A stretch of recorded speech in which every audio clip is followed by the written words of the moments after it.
Day, ang pag-uusapan natin ngayon ay tungkol naman. Nagsimula ang kasaysayan ng Mitsubishi Lancer Evolution o mas kilala sa tawag na Lancer Evo noong taong 1992. Unang inilabas ang unang bersyon, ang Evo Power, na agad naging paborito sa mundo ng rally racing. Kilala ito sa kanyang makapangyarihang makina at mahusay na pagkakahanda sa mga kalsada at off-road na karera. Iyon ay nagsimula ang alamat ng Lancer Evo.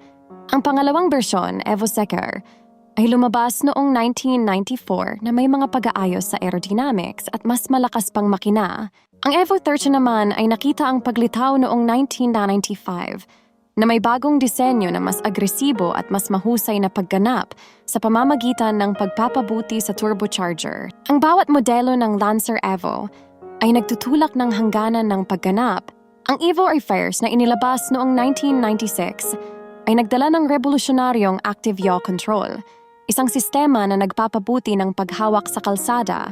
Sumunod dito ang Evo Var at Evo Sexy, na lalong nagdala ng evolution sa unahan ng teknolohiya sa pag-aangkas sa rally.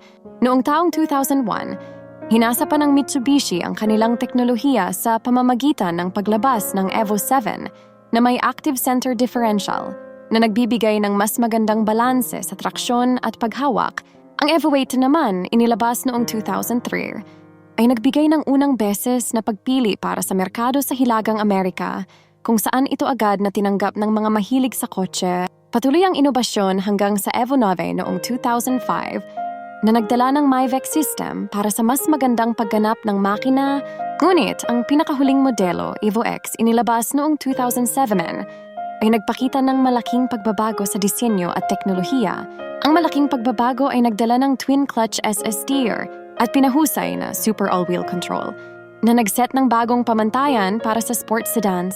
Bagaman tumigil na ang produksyon ng Lancer Evo noong 2015, ang kanyang alaala at pamana ay nananatili.